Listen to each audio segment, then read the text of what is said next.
नाज़रीन आदाब, मैं हूं खालिद शहबाज। आप देख रहे हैं गवाह न्यूज़। हिंदुस्तान के अंदरूनी वाक़यात ने आलमी सतह पर इसकी इमेज को दागदार कर दिया। हिंदू त्योहारों के दौरान जिस तरह से मुस्लिम महलों में हंगामा आराई, इबादतगाहों की बेहुरमती की जा रही है, जिस तरह से कदीम तरीन मसाजिद और कुतुबखानों को नजर आतिश किया जा रहा है, जिस तरह मॉब लिंचिंग का शिकार बिलखुसूस मुसलमानों को बनाया जा रहा है, इसने आलम इस्लाम को नाराज कर दिया।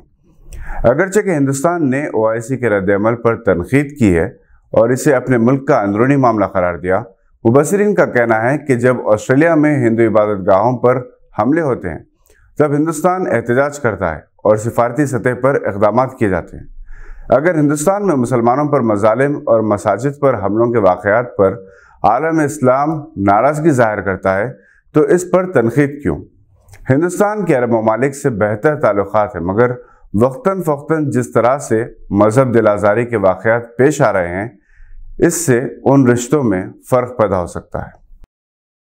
बीजेपी हुकूमत ने तालीमी निसाब को बदल देने और तारीख को मनसूख कर देने का फैसला किया है। नई तालीमी पॉलिसी के तहत जो निसाब तरतीब दिया जा रहा है, इसमें एक तरफ आरएसएस की सियाह करतूत और इस पर गांधी जी के कत्ल के बाद पाबंदी आयद करने की तारीख को डिलीट किया जा रहा है, तो 2002 के गुजरात फसादात के वाक़यात को भी निसाब से निकाला जा रहा है। टीपू सुल्तान को तो विलन बनाकर पेश किया जा रहा है। दूसरी तरफ मुगलिया दौरे हुकूमत को तारीख की किताबों से मुकम्मल तौर पर खारिज किया जा रहा है।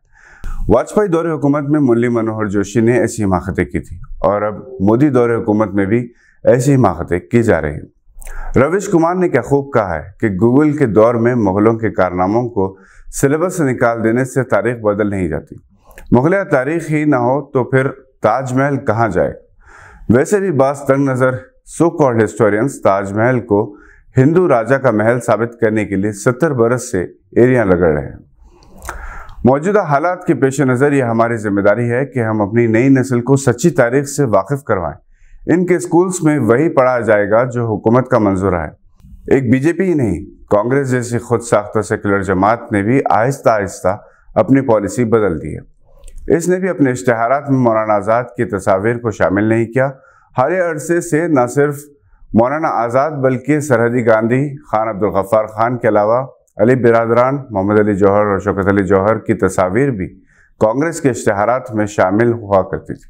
और अब बीजेपी से मुकाबले के लिए कांग्रेस ने फ़िरका परस्तों को खुश करने की पॉलिसी इख्तियार की है।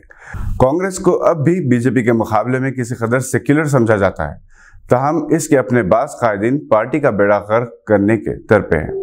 राहुल गांधी को पार्लियामेंट के लिए नाअहल करार दिए जाने के बाद से हमदर्दी पैदा हो गई थी, मगर राजस्थान के चीफ मिनिस्टर अशोक गहलोत और पार्टी में इनके हरीफ पायलट के इस ऐलान और इक़दाम से मुसलमान नाराज और कांग्रेस से फासला इख्तियार करने के लिए मजबूर हैं कि इन दो कायदीन ने सजाए मौत के 4 मुलज़िमीन की रिहाई के फैसले को सुप्रीम कोर्ट में चैलेंज करने का ऐलान किया।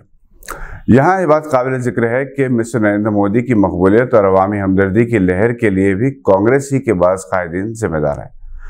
मणिशंकर अय्यर ने सबसे पहले चाय वाला कहा, जिससे हिंदुस्तान भर में चाय वालों की हमदर्दी मिस्टर मोदी के साथ हो गई। वैसे भी चाय बनाना कोई मायूब पेशा नहीं। मणिशंकर अय्यर ने ही मोदी की जात पात की बात की। इसका फ़ायदा भी मिस्टर मोदी को हुआ और जब राहुल गांधी ने बार बार चौकीदार चौकीदार कहना शुरू किया तो मिस्टर नरेंद्र मोदी ने हिंदुस्तान भर के चौकीदारों का कन्वेंशन करवा लिया। और राहुल गांधी भी अगर पार्लियामेंट से बाहर हुए हैं तो अपनी ज़बान की लर्जिश की वजह से। एक कौमी सतह की अपोजिशन लीडर, वज़ारत उस्मा के उम्मीदवार को हर लफ्ज़ नाप तोल कर अदा करने की ज़रूरत होती है। कांग्रेस को एक के बाद एक दीगर धक्के पर धक्का लग रहा है। कांग्रेस के सीनियर कायद ए.के. एंथनी के बेटे बीजेपी में शमूलियत इख्तियार कर ली और अब आंध्र प्रदेश के आखिरी कांग्रेस के चीफ मिनिस्टर किरण कुमार रेड्डी ने भी बीजेपी में पनाह इख्तियार कर ली। किरण कुमार रेड्डी ने अकबर अवैसी को जेल भिजवाया था। वो एक बेहतरीन क्रिकेटर हैं और अजहरुद्दीन ने इनकी कप्तानी में निज़ाम कॉलेज और रणजी ट्रॉफी मैचेस खेले और इन्हीं का क्रिकेट किट लेकर इन्होंने अपना पैरा टेस्ट खेला और इन्हीं की बैट से पहली टेस्ट सेंचुरी बनाई। आज के लिए बस इतना ही। नई खबरों के साथ फिर होगी मुलाकात। देखते रहिए गवाह।